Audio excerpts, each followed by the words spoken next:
ഈശോ മിശിഹായിക്ക് സ്തുതിയായിരിക്കട്ടെ. നമുക്ക് പ്രാർത്ഥനയോടെ ആരംഭിക്കാം. സത്യവിശ്വാസത്തിൻ്റെ പ്രബോധകനും പ്രേഷിതനുമായ ഈശോയെ, അങ്ങയുടെ മാതൃക അനുവർത്തിക്കുന്ന യഥാർത്ഥ പ്രേഷിതരാകുവാൻ ഞങ്ങളെ അനുഗ്രഹിക്കണമേ. പ്രിയപ്പെട്ട യുവ സുഹൃത്തുക്കളെ, ക്രിസ്ത്യാനിക്ക് എല്ലാറ്റിനും മാതൃക ഈശോയാണ്. ഈശോ തന്നെക്കുറിച്ച് പറഞ്ഞിരിക്കുന്ന മനോഹരമായ വാചകം നമുക്കൊക്കെ അറിയാം, വഴിയും സത്യവും ജീവനും എന്നതാണ്. അപ്പോൾ നമ്മുടെ ജീവിതത്തിനും വഴിയും അതിൻ്റെ സത്യവും അതിൻ്റെ ജീവനും ഒക്കെ ഈശോയാണ്. ഈശോയുടെ മനുഷ്യാവതാരത്തിൻ്റെ ലക്ഷ്യത്തെ സംഗ്രഹിച്ചു പറയുന്നത് പിതാവിൻ്റെ ഇഷ്ടം നിറവേറ്റാൻ എന്നാണ്. എന്താണ് പിതാവിൻ്റെ ഇഷ്ടം? ദൈവരാജ്യത്തെ പ്രഘോഷിക്കുക, വ്യാപിപ്പിക്കുക. ഈശോ ഭൂമിയിലേക്ക് വന്നത് ദൈവരാജ്യം വ്യാപിപ്പിക്കാനാണ്. ഈ ദൈവരാജ്യം വ്യാപിപ്പിക്കുക എന്ന ഈശോയുടെ ദൗത്യം സഭയുടെയും ദൗത്യമാണ്. സഭ ഈ ദൗത്യത്തെ പ്രേഷിതത്വം എന്ന് വിളിക്കുന്നു.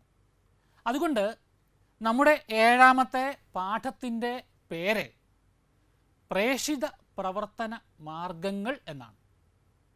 പ്രേഷിത പ്രവർത്തന മാർഗങ്ങൾ എന്നത് സൂചിപ്പിക്കുന്നത് സഭ എന്തിനു വേണ്ടി നിലനിൽക്കുന്നോ അത് നിവർത്തിക്കുന്നതിനുള്ള മാർഗങ്ങൾ എന്ന അർത്ഥത്തിലാണ്. നോക്കൂ, വിശാലമായ വളരെ ഗൗരവമുള്ള ഒരു തലത്തിൽ നാം ഇതിനെ കാണേണ്ടതുണ്ട്. ഈശോ ലോകത്തിലേക്ക് വന്നത് ദൈവരാജ്യം വ്യാപിപ്പിക്കാനാണ്. ഈശോയുടെ തുടർച്ചയായ സഭ ലോകത്തിൽ ചെയ്തുകൊണ്ടിരിക്കുന്നത് ദൈവരാജ്യത്തെ വ്യാപിപ്പിക്കലാണ്. ഈ ദൈവരാജ്യത്തെ വ്യാപിപ്പിക്കുന്ന പ്രക്രിയയ്ക്കാണ് പ്രേഷിത പ്രവർത്തനം എന്ന് പറയുക. അപ്പോൾ പ്രേഷിത പ്രവർത്തനം സഭയുടെ ലക്ഷ്യമാണ്. ഈശോയുടെ പ്രവൃത്തിയും ധർമ്മവും അതായിരുന്നു. അതാണ് സഭ പിൻപറ്റുന്ന ദൗത്യം. സഭ സ്വഭാവത്താലേ പ്രേഷിതയാണ് എന്ന് നമുക്കറിയാം. നമ്മളും പ്രേഷിതരാണ്, നമ്മളാണ് സഭ. അപ്പോൾ ഈ പ്രേഷിത പ്രവർത്തനം എങ്ങനെ നിർവഹിക്കും? ഈ ചോദ്യത്തിനുള്ള ഉത്തരം മറ്റെല്ലാ ചോദ്യത്തിനും എന്നതുപോലെ ഈശോയിൽ തന്നെയാണ് നാം കാണുക. അടിസ്ഥാനപരമായ ചോദ്യങ്ങളുടെ ഒക്കെ ഉത്തരമാണല്ലോ ഈശോ. നോക്കൂ, പ്രേഷിതനായ ഈശോയിലേക്ക് നമുക്ക് നോക്കാം. ഈശോയുടെ ജീവിതം തന്നെ പ്രേഷിത പ്രവർത്തനമാണ്, ദൈവരാജ്യ വ്യാപനമാണ്. ഈശോ എങ്ങനെയാണ് പ്രേഷിത പ്രവർത്തനം, ദൈവരാജ്യ വ്യാപനം നടത്തിയത്? 4 കാര്യങ്ങളിലൂടെ എന്ന് നമുക്ക് കാണാം. 1, ഈശോ പ്രാർത്ഥിച്ചിരുന്നു. 2, ഈശോ പ്രഘോഷിച്ചിരുന്നു. 3, അവിടുന്ന് സേവനകൃത്യങ്ങളിൽ മുഴുകിയിരുന്നു. 4ാമതായി അവിടുന്ന് സഹനങ്ങളെ സ്വീകരിച്ചു. ഇത് 4ഉം ചേരുന്നതാണ് ഈശോയുടെ പ്രേഷിത പ്രവർത്തനം, ഈശോയുടെ ദൈവരാജ്യ പ്രവർത്തന പരിശ്രമങ്ങൾ, ഈശോയുടെ ജീവിതം, ഈശോ. അപ്പോൾ പ്രേഷിതനായ ഈശോയെ നാം ആദ്യം കാണുന്നത് പ്രാർത്ഥിക്കുന്ന ഈശോയായിട്ടാണ്. സഹനത്തിൻ്റെ നിമിഷങ്ങൾക്ക് മുമ്പ്, അനുഗ്രഹ വർഷത്തിൻ്റെ നിമിഷങ്ങൾക്ക് മുമ്പ്, വെല്ലുവിളികളുടെ മധ്യത്തിൽ, അനുഗ്രഹ ധാരകൾ ഏറ്റുവാങ്ങിയതിന് ഇപ്പുറത്ത്, അങ്ങനെ ധൈര്യത്തിനു വേണ്ടി സ്നേഹത്തോടെ കൃതജ്ഞതയോടെ പിതാവിനോടൊത്തായിരിക്കുന്ന ഈശോയെ ഗത്സമൻ തോട്ടത്തിലും വിജനപ്രദേശത്തും ജീവിതത്തിൻ്റെ എല്ലാ ഇടങ്ങളിലും നമ്മൾ കണ്ടുമുട്ടുന്നു. പ്രാർത്ഥനയുടെ മനുഷ്യനാണ് ഈശോ. പിതാവിനോടൊത്തായിരിക്കുന്ന നിമിഷങ്ങളിൽ സ്വീകരിക്കുന്ന ശക്തിയാണ് ഈശോയുടെ പ്രഘോഷണത്തിൻ്റെയും പ്രബോധനത്തിൻ്റെയും പ്രവർത്തനത്തിൻ്റെയും പാതയായി പിന്നെ പ്രശോഭിക്കുന്നത്. അപ്പോൾ ഈശോയുടെ ജീവിതം, ഈശോയുടെ ഈ സുവിശേഷ പ്രഘോഷണം എന്നത് പ്രാർത്ഥനയുടെ കരുത്തിൽ രൂപപ്പെട്ടതാണെന്ന് നാം കാണുന്നു. അതുപോലെ ഈശോ പ്രബോധകനാണ്. വിശ്വാസത്തിൻ്റെ സത്യങ്ങൾ അവൻ ഇരുന്നു കൊണ്ട് ആധികാരികമായി പഠിപ്പിച്ചു. കുന്നിൻ ചെരുവിലെ കൂർത്ത കല്ലിലും അലമാലകളുടെ മധ്യത്തിൽ ഇളകുന്ന ചെറുതോണിയിലും ഇരുന്ന് അവൻ പഠിപ്പിച്ചു. ജനക്കൂട്ടത്തിന് മധ്യത്തിൽ, ദൈവാലയത്തിനുള്ളിൽ. പ്രബോധനത്തിൻ്റെ ഇടങ്ങൾ അത് ആവശ്യപ്പെടുന്ന മനുഷ്യഹൃദയങ്ങളിലേക്ക് ഒഴുകിയിറങ്ങുന്ന വചനാമൃതധാരകളായി ഒഴുകുന്നു. ഈശോയിൽ നിന്ന് ദൈവിക സത്യങ്ങളെ, ദൈവിക വെളിപാടുകളെ പൂർണ്ണമായി അവതരിപ്പിക്കുന്ന ഈശോയുടെ പ്രബോധനങ്ങൾ. നോക്കൂ, ഈശോയുടെ പ്രബോധനങ്ങൾ ജാതി മത ഭേദമില്ലാതെ ലോകമഹാത്മാക്കളൊന്നാകെ പ്രചോദനം കൊള്ളുന്ന അമൃതവചസ്സുകളാണ്. മഹാത്മാഗാന്ധിയെ പോലുള്ളൊരു മനുഷ്യസ്നേഹി, ടോൾസ്റ്റോയിയെ പോലുള്ളൊരു വിശ്വവിഖ്യാത സാഹിത്യകാരൻ, എന്തിന് ഏതൊരു ചിന്തിക്കുന്ന മനുഷ്യ വ്യക്തിയും പ്രചോദിപ്പിക്കുന്ന ജീവിത ദർശനങ്ങളും മനുഷ്യദർശനവും ധാർമ്മികതയും ഈശോയുടെ പ്രബോധനങ്ങൾ. ദൈവത്തെ, സ്നേഹമുള്ള ദൈവത്തെ അവതരിപ്പിക്കുന്ന പ്രബോധനം. അതുപോലെ ഈശോയുടെ സേവനം, വിശക്കുന്നവന് അപ്പമായി, രോഗിക്ക് സൗഖ്യമായി, അന്ധന് കാഴ്ചയായി, ചെകിടന് കേൾവിയായി, ജീവിതത്തിൻ്റെ ഒറ്റപ്പെട്ടു പോകുന്ന വന്യസ്ഥലങ്ങളിലേക്ക്, മരുപ്പുറങ്ങളിലേക്ക് മാറ്റി നിർത്തപ്പെട്ട മനുഷ്യ ജീവിതങ്ങൾക്ക് സ്നേഹത്തിൻ്റെ കുളിർസ്പർശമായി ഒഴുകിയെത്തുന്നവനാണ് ഈശോ. സേവനം. ഇനി ഇതിനൊക്കെ അപ്പുറത്ത് പിതാവിൻ്റെ ഇഷ്ടം എന്ന നിലയിൽ മനുഷ്യനാൽ വിവരിക്കാൻ സാധ്യമല്ലാത്ത വിധം ക്രൂരമായ പീഡനങ്ങളിലൂടെ എല്ലാറ്റിനെയും മറികടക്കുന്നതിനുള്ള ശക്തി ഉണ്ടായിരിക്കെ പോലും കടന്നുപോയ ഈശോ. പ്രാർത്ഥന, പ്രഘോഷണം, സേവനം, സഹനം, ഈ 4 മാർഗങ്ങളാണ് പ്രേക്ഷിത പ്രവർത്തനത്തിൻ്റെ മാർഗങ്ങൾ. ഈശോയിൽ നാം അത് തെളിഞ്ഞു കാണുന്നു. അത് സഭയുടെ മാർഗമാണ്. ഓരോ സഭാവിശ്വാസിയുടെയും പ്രേക്ഷിത പ്രവർത്തനത്തിൻ്റെ പാത ഈ 4 കാര്യങ്ങളും അടങ്ങിയതായി മാറുന്നതും അതുകൊണ്ട് തന്നെയാണ്. ഇനി പ്രാർത്ഥനയുടെ പ്രേക്ഷിതത്വത്തിലേക്ക് നമുക്ക് അല്പമൊന്ന് ശ്രദ്ധിക്കാം. പ്രാർത്ഥനയുടെ പ്രേക്ഷിതത്വത്തെക്കുറിച്ച് പറയുമ്പോൾ ആദ്യം ഈശോയുടെ മാതൃക നാം വീണ്ടും ഓർമ്മിക്കുകയാണ്. പ്രാർത്ഥനയ്ക്ക് മാതൃക ഈശോ. എന്താണ് പ്രാർത്ഥന? ഒരു ഇടയനുണ്ടായിരുന്നു, വളരെ വിദ്യാഭ്യാസമൊക്കെ കുറഞ്ഞ ഈ മനുഷ്യൻ. 100 ആടുകളുമായി മലഞ്ചെരുവിലേക്ക് ചെല്ലും. എന്നിട്ട് ആടുകളെ ഇങ്ങനെ അഴിച്ചു വിട്ടിട്ട് അവൻ വെറുതെ കൈകൾ ആകാശത്തേക്ക് ഉയർത്തിയിട്ട് ഇങ്ങനെ പറയും, ദൈവമേ, ഈ ആടുകളെയൊക്കെ കണ്ടല്ലോ, ഇവയെല്ലാം നോക്കാനൊന്നും ശക്തി എനിക്കില്ല, ഇവിടെ സിംഹവും ചെന്നായയുമുണ്ട്, നീ നോക്കിക്കോണേ. എല്ലാ ദിവസവും അതുവഴി ഈ പ്രാർത്ഥനാ സമയത്ത് കടന്നു പോകുമായിരുന്ന ഒരു വലിയ ഗുരു ഈ പ്രാർത്ഥന കേട്ടു. അദ്ദേഹം വളരെ സ്നേഹത്തോടെ ഈ ഇടയനെ അടുത്ത് വിളിച്ചിട്ട് പറഞ്ഞു, മോനെ, ഇങ്ങനെയല്ല പ്രാർത്ഥിക്കേണ്ടത്. അദ്ദേഹം വളരെ മനോഹരമായ പ്രത്യയശാസ്ത്രങ്ങളൊക്കെ അടങ്ങുന്ന ഒരു പ്രാർത്ഥന എഴുതി കൊടുത്തു. പിന്നെ കുറച്ച് ദിവസം കഴിഞ്ഞ് അവിടെ ചെന്നപ്പോൾ അദ്ദേഹം കാണുന്നത് ഈ മനുഷ്യൻ പ്രാർത്ഥിക്കുന്നേ ഇല്ല. എന്തു പറ്റി എന്ന് ചോദിച്ചപ്പോൾ പറയാൻ, അതെൻ്റെ ഹൃദയത്തിൽ നിന്നും വരുന്ന വാക്കുകളല്ലല്ലോ, എനിക്കത് പറയാൻ പറ്റുന്നില്ല.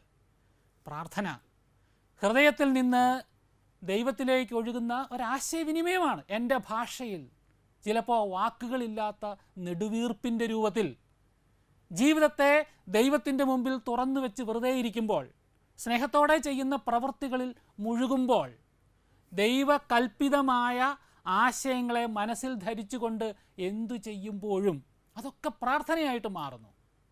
പ്രാർത്ഥനയുടെ തലങ്ങൾ വിശാലമാണ്. പക്ഷേ പ്രാർത്ഥന ഒരു ശക്തി സ്രോതസ്സാണ്.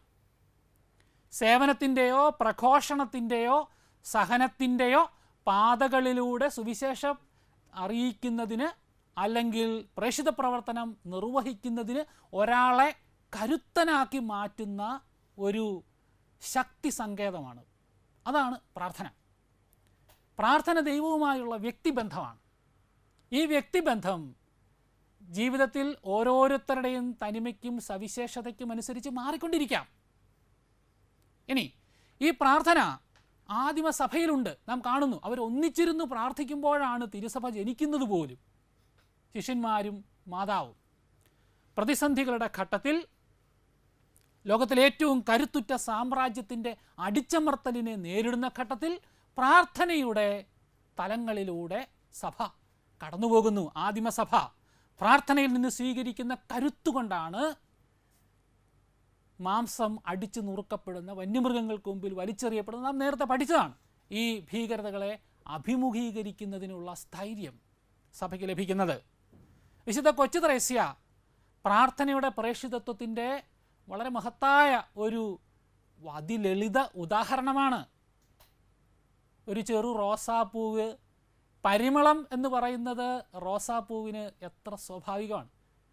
കാറ്റ് വന്ന് കൊള്ളുമ്പോൾ പൂവ് മുറിയുന്നതാണത്രേ സുഗന്ധം എന്ന് പറയുന്നത് പോലെ ഈ കൊച്ചു ത്രേസ്യ പുണ്യവതിക്ക് പ്രാർത്ഥന ജീവിതത്തിൻ്റെ സ്വാഭാവികതയാണ്. വിശുദ്ധ കൊച്ചു ത്രേസ്യ പ്രാർത്ഥനയിലൂടെ എത്രയോ പാപികളെ മാനസാന്തരപ്പെടുത്തി.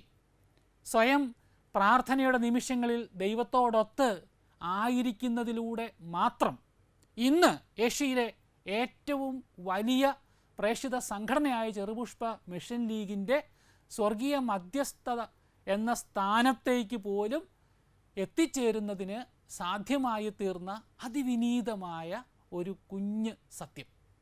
അതാണ് വിശുദ്ധ കൊച്ചു ത്രേസ്യ.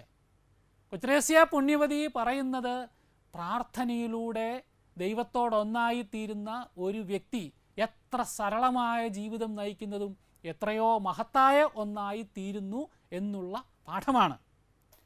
വിശുദ്ധ എവ്പ്രാസ്യാമ, നമുക്കറിയാം, നമ്മുടെ ജീവിത പരിസരങ്ങളിൽ നിന്ന് തൃശ്ശൂർ അതിരൂപതയുടെ പ്രദേശത്ത് അടങ്ങുന്ന മഠത്തിനുള്ളിൽ പ്രാർത്ഥനയുടെ അമ്മ എന്ന് വിശേഷിപ്പിക്കപ്പെട്ട് കടന്നുപോയൊരു ജീവിതം, നിരന്തരമായി പ്രാർത്ഥിച്ചിരുന്ന ഒരു അമ്മ, മറ്റുള്ളവർക്ക്, ആവശ്യപ്പെടുന്നവർക്ക് ഒക്കെ വേണ്ടി പ്രാർത്ഥനയുടെ നിമിഷങ്ങളിൽ ജീവിതത്തെ ചെലവഴിച്ച, പ്രാർത്ഥനയെ ഭക്ഷണമാക്കി മാറ്റിയ ഒരു അമ്മ. പ്രാർത്ഥന ഈ അമ്മയുടെ ജീവിതത്തെ വിശുദ്ധമാക്കി തീർക്കുന്നു. മനുഷ്യന് നേടാവുന്ന പരമാവധി വലിയ സ്ഥാനത്തേക്ക് പ്രാർത്ഥനയിലൂടെ ആ സോപാനങ്ങൾ കയറി നടന്നെത്തിയ അമ്മ. അമ്മയുടെ പേര് പോലെയാണ്, യൂഫ്രേഷ്യ എന്ന പൂവിൻ്റെ പേരിൽ നിന്നാണ് എവ്പ്രസ്യാമ എന്ന പേര് വരുന്നത്. യൂഫ്രേഷ്യ പുഷ്പമാണ് നിങ്ങൾ അവിടെ കാണുന്നത്. എത്ര മനോഹരമാണ്, പൂവ് എത്ര ലളിതമാണ്, പക്ഷേ അതിൻ്റെ സൗന്ദര്യം എത്ര ഉന്നതമാണ്, അതിൻ്റെ സുഗന്ധം എത്ര ഉദാത്തമാണ്. പ്രാർത്ഥനയും അതുപോലെയാണ്, പ്രാർത്ഥനയുടെ പ്രേക്ഷിതത്വം അതുപോലെയാണ്. നോക്കൂ, പ്രഘോഷണത്തിൻ്റെ പ്രേക്ഷിതത്വം രണ്ടാമത്തെ പ്രേക്ഷിതത്വ പാതയാണ്. എന്താണ് സുവിശേഷ പ്രഘോഷണത്തിന് ഈശോ നൽകിയ മാതൃക?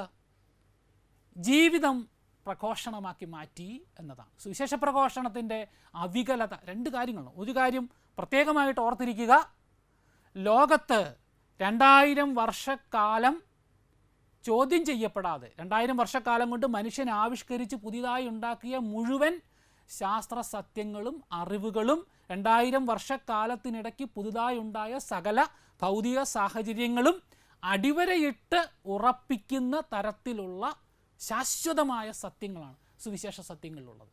സുവിശേഷ സത്യത്തിൻ്റെ ഒന്നാമത്തെ ഏറ്റവും വലിയ പ്രാധാന്യം. 2, ജീവിച്ചത് മാത്രം പറഞ്ഞതാണ് ഈശോയുടെ സുവിശേഷ സത്യം. ഈ സുവിശേഷ സത്യത്തെ ജീവിച്ച 2 ആത്മാക്കളെ നോക്കുമ്പോൾ നമുക്ക് എളുപ്പത്തിൽ കാര്യങ്ങൾ മനസ്സിലാവും. ഒന്ന് ചാവറ കുര്യാക്കോസ് ഏലിയാസ് അച്ഛനാണ്.